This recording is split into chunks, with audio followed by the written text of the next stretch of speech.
दर्शक हो, नमस्कार. वेधकमध्ये स्वागत आहे. मी प्रशांत आराध्य. एक ताजी घडामोड अशी आहे, की ऊस दराचं आंदोलन हे सध्या साखरपट्ट्यात म्हणजे पंढरपूर विभागामध्ये आता जोर पकडत आहे. वाखरी या ठिकाणी शेतकरी नेते समाधान फाटे आणि त्यांचे सहकारी उपोषणाला बसलेत.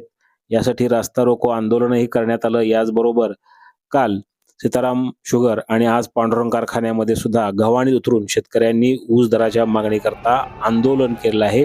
₹3500 पहिली उचलीची मागणी हे शेतकरी करत आहेत. साखर कारखान्यांनी ऊसाला पहिला हप्ता जो आहे ऊस बिलाचा तो ₹3500 द्यावा अशी त्यांची मागणी आहे. दरम्यान ते कारखान्यांच्या बरोबर चर्चा सुद्धा करतायत. पांडुरंग कारखान्यामध्ये जेव्हा हे आंदोलन सुरू होतं त्यावेळी बाहुबली सावळे नावाचा एक शेतकरी हा गव्हाणीच्या वर जे रेलिंग आणि क्रेन असतं त्यावर चढला आणि त्या अशा धोकादायक ह्याच्यामध्ये जाऊन त्यांनी ऊस दराची मागणी लावून धरली होती. यामुळं कारखाना प्रशासन, सुरक्षा रक्षक आणि तिथे जमलेले जे बाकीचे शेतकरी बांधव होते त्यांची धावाधाव सुरू झाली आणि या शेतकऱ्याला त्या रेलिंगवरनं खाली उतरवण्याकरता प्रयत्न सुरू करण्यात आले.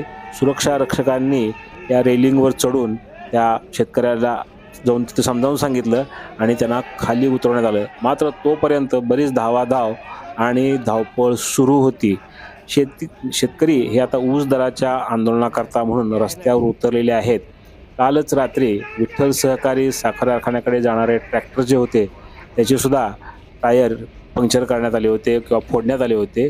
याचबरोबर सीताराम शुगर या कारखान्याच्या गव्हाणीमध्ये उतरून कारखाना बंद पाडण्यात आला होता. तर आज शुक्रवारी 12 डिसेंबर रोजी सकाळी श्रीपूर येथील पांडुरंग सहकारी साखर कारखान्याच्या गव्हाणीमध्ये शेतकरी संघटनेचे नेते, पदाधिकारी, कार्यकर्ते आणि शेतकरी उतरले आणि त्यांनी चांगला ऊस दर कारखान्याने जाहीर करावा अशी मागणी केली. याच आंदोलनादरम्यान बाहुबली सावळे हा शेतकरी या रेलिंगवर चढले आणि त्यांनी तिथं वर जाऊन ऊस दर जाहीर करण्याची मागणी केली. त्यांची ₹3500 ऊस बिलाचा पहिला जो हप्ता आहे तो जाहीर करावा अशी मागणी केली आणि यानंतर कारखाना प्रशासनाची धावपळ सुरू झाली होती. त्यांना सुरक्षितपणे खाली उतरवण्यात आलेलं आहे.